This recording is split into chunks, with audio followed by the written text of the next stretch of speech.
Good afternoon, Professor. This is Joseph Downey, and I chose to do my final project on the company Starbucks.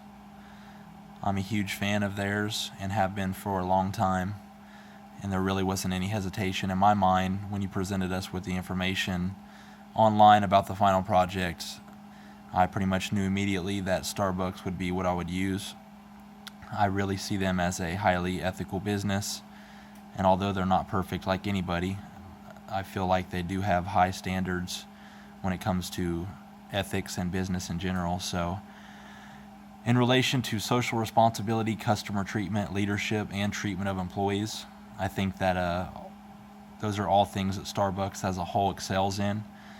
Today, since I don't have that much time, I'm just going to focus on two of those, which is leadership and treatment of employees. But before I get into that specifically, I want to give you a little brief history about Starbucks. I think a lot of people have some idea of, that it started in Seattle and started as one store, which is awesome. But basically, they started back March 31st, 1971 was actually when the first store opened.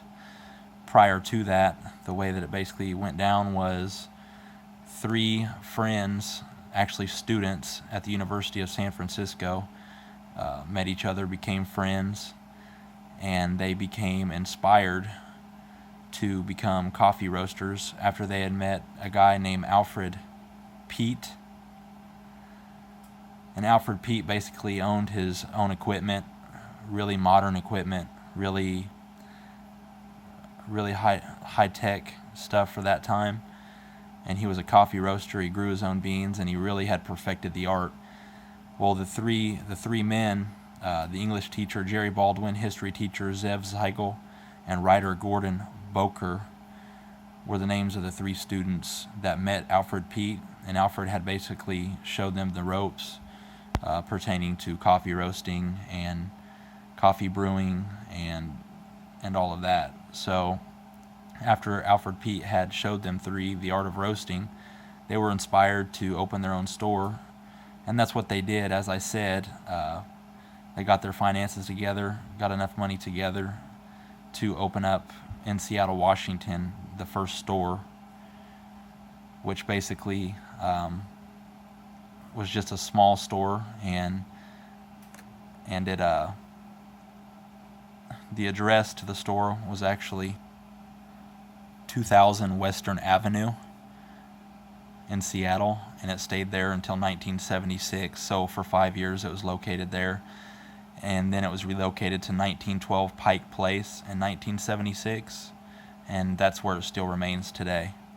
And I actually would not mind seeing that sometime in my life. If I ever visit Seattle, that would definitely be one of the places that I went to. So anyways, after that first store opened, it took a little while for it to start exploding and for it to get popular, but when it did big. And actually between 1987 and 2007, the store opened an average of 2 new locations each and every day. So that gives you a little idea of how successful it became, how popular it became. And I think part of the reason that it took a while for it to actually blow up is because from 1971 to 1976, the first 5 years that they were in business, they did not sell brewed coffee. It was a store that sold coffee beans specifically, and from time to time would sell samples of brewed coffee, but the business isn't what it is today. They basically just sold coffee beans, and today, as you know, they sell a whole line of products, food, all kinds of things. So anyways, right now there are 24,000 stores in 70 countries around the world. And the first international store that opened was in 1996, and they opened a store in Tokyo.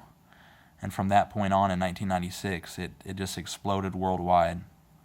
As I said, 24,000 stores. So it's really a hugely successful and popular business. And part of that is due to their strong leadership skills that they have by CEO Howard Schultz. He's a really accomplished man and a really high morals, and he really cares about his treatment of employees and about treatment of customers, and he's really just a good man all around. And based on what I've read from doing all this research for this presentation, and actually speaking of the Starbucks treatment of employees, I already knew initially that before doing any of this research that they treated their employees pretty well just by casual conversation in the stores with the employees. I actually learned that they get free Starbucks on the clock or off the clock all the time. I knew that pretty much all employees get benefits, insurance benefits, as long as you work 20 hours. And that's actually what they call the special blend package. And they provide insurance, as I said, for employees who work 20 or more hours a week. They also have 401k with full company matching up to 6%. They have quarterly bonuses, discounted stock purchase options, adoption assistance, and also, I saved the best for last. As I was speaking of, CEO Howard Schultz, he knew that about 70% of his employee base in America are students or aspiring students. So he started a program known as the Starbucks College Achievement Plan. What that is it offers 100% tuition coverage to all benefit eligible employees, full-time and part-time. So basically anybody that works at Starbucks has the opportunity to get a full ride to Arizona State University, which is a really awesome school. And I don't know if that's online or not, or if you have to live in the area. I would assume not, because he offers it to all his employees. So, and it's not a reimbursement program like what I'm involved in with Spirit Aerosystems. You don't have to pay anything. They pay it up front for you. So that in itself is an absolutely amazing benefit, not to mention all the other smaller perks that I had mentioned before. So treatment of employees, concerning that aspect of it, Starbucks is top-notch when it comes to that. And now I want to talk a little bit about the leadership of Starbucks that I mentioned earlier. The CEO, Howard Schultz, he's the primary reason behind all these employee benefits and all these perks that the employees have. I actually read an interview online when I was researching that Oprah did. He was interviewing Howard, and Howard had said that he likes coffee, but that is not the reason why he went into a business related to serving it. He said that his passion is about building a company that is focused on treating people with respect and dignity. This is the vision of Starbucks. Now, to me, that doesn't sound like a CEO that has profit-driven motives. He sounds like an all-around respectable man, sounds like an all-around winner to me, and he's the type of man that should run a lot more businesses around this country, as far as I'm concerned, because based on my research, based on my understanding from what I've done on this project, Starbucks is one of the top-notch ethical businesses around.